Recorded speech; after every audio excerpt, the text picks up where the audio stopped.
Bienvenue, je suis Delphine et vous écoutez L'Autruche et le Colibri, le podcast de la consommation responsable. Si vous souhaitez comprendre pourquoi consommer mieux et comment faire, vous êtes au bon endroit. Le 15 de chaque mois, je vous donne rendez-vous pour parler de gourdes, de lessive, de dentifrice et bien d'autres sujets de consommation de tous les jours. Et je vous propose des alternatives durables françaises. Et nouveauté de cette saison, un deuxième rendez-vous, le premier de chaque mois, pour répondre à vos questions. Et maintenant, place à l'épisode du jour. Pour commencer cette saison 2, quoi de mieux que de découvrir un nouveau format ? Vous écoutez donc le premier épisode de Questions pour un colibri. Cette série d'épisodes a vocation à répondre à vos questions. Vous m'adressez vos questions via mail, Instagram ou en laissant un commentaire sur Apple Podcast et je vous réponds. Enfin, j'essaye. Aujourd'hui, en ce jour de rentrée, quoi de mieux qu'une question sur... Eh bien, la rentrée, bien sûr. C'est un peu tard, Delphine, non ? Beaucoup de gens anticipent la rentrée. Mais si comme moi vous attendez le dernier moment, des fois que les professeurs changent d'avis pendant l'été, alors cet épisode vous intéressera. Bon, dans tous les cas, écoutez-le, la rentrée c'est tous les ans et on est souvent amené à racheter des choses en cours d'année. Mais revenons à nos moutons, ou plutôt à la question du jour, la question de Mathilde, qui inaugure cette série d'épisodes. Sa question est la suivante. La rentrée scolaire, c'est des achats de fournitures scolaires, de vêtements et de chaussures pour les enfants.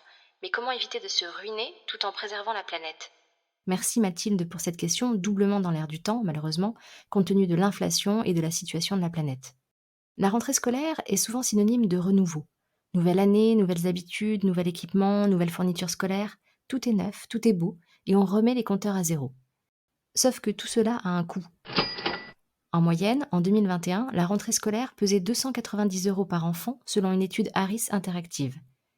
Une nouvelle étude de l'association Famille de France confirme que le panier de la rentrée est plus élevé cette année de 4,5% par rapport à l'année dernière, particulièrement sur les postes fournitures et affaires de sport. Cette étude conclut qu'il est plus économique d'acheter en hypermarché plutôt que dans des magasins spécialisés, physiques ou sur Internet. Mais avant de partir bille en tête dans les hypermarchés bondés, chercher le cahier grand format bleu à petits carreaux ou le nouveau short de sport, je vous invite à faire le bilan de ce qui vous reste de l'année dernière. Pour les fournitures scolaires, vérifiez s'il reste du matériel et récupérez le maximum de choses. Crayons de couleur, feutres, stylos, règles, équerres, trousses, enfin tout ce que vous pourrez trouver sera le bienvenu. Faites le tri dans les vêtements et les chaussures. Pendant l'été, ça pousse ces petites choses et souvent à la rentrée, il faut re-remplir les placards. Rien de tel que de faire un tri efficace pour donner, jeter si vraiment usé et lister ce qui est nécessaire d'acheter. Cela permet de ne pas racheter de fournitures ou vêtements encore utilisables et de faire des économies bien sûr. Et la planète vous remerciera. Pour le cartable, même exercice. Avant de pouvoir en changer, vérifiez son état. Le cartable et ou sac à dos est souvent un poste de dépense important et son impact écologique est loin d'être neutre. Selon l'ADEME, l'Agence de l'environnement et de la maîtrise de l'énergie, un sac à dos en polyester de 3 kg émet de sa fabrication à son élimination, donc sa fin de vie, environ 59 kg de CO2. 59 kg de CO2, c'est autant d'émissions que pour parcourir 306 km en voiture ou pour fabriquer 12 t-shirts. Alors, plutôt que d'en changer chaque année, nettoyez le cartable ou pimpez-le avec des badges et autres décorations. Réutiliser est vraiment le maître mot pour une rentrée économique et écologique. Parce qu'acheter des fournitures scolaires de façon responsable sans impacter l'environnement, en tout cas le moins possible, ce n'est pas toujours simple. Mais essayons. Premièrement, quand vous le pouvez, privilégiez des produits écolabellisés. Pourquoi ? Parce que les labels environnementaux signalent les produits moins impactants pour l'environnement, mais aussi pour la santé. La santé ?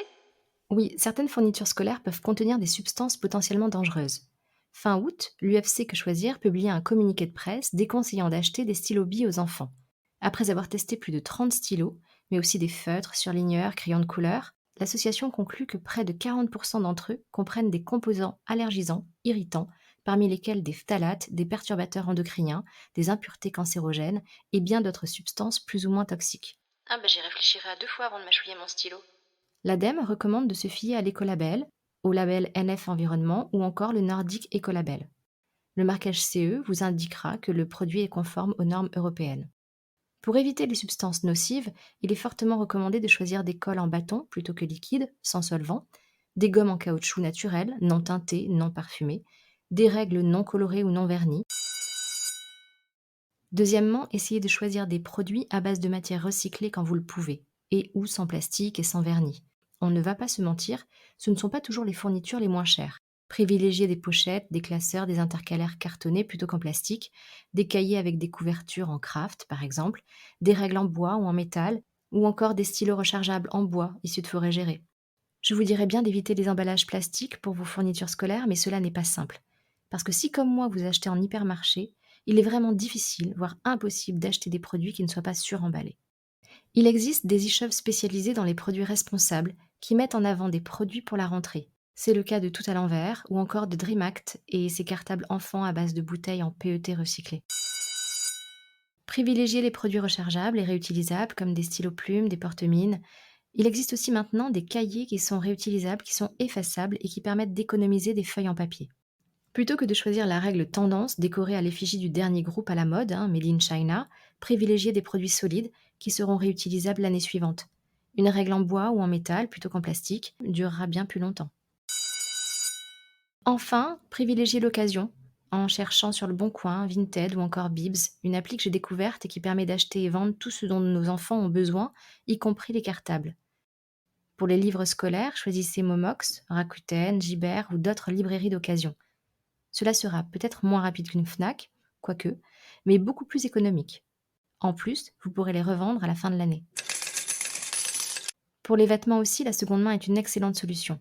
Pour les enfants, il existe maintenant des e-shops de seconde main très bien faits. On peut citer Il était plusieurs fois, dédié aux enfants de 0 à 16 ans, ou encore Micolet ou By Bamboo. Pour d'autres alternatives aux vêtements et chaussures neuves, je vous renvoie vers l'épisode 9, Sur le fil, partie 2. Et le plaisir dans tout ça? C'est vrai que quand j'étais enfant, ma grand-mère nous achetait une petite gomme en forme de cœur parfumé, une nouvelle trousse, un stylo Hello Kitty. Le petit plaisir nouveau pour la rentrée.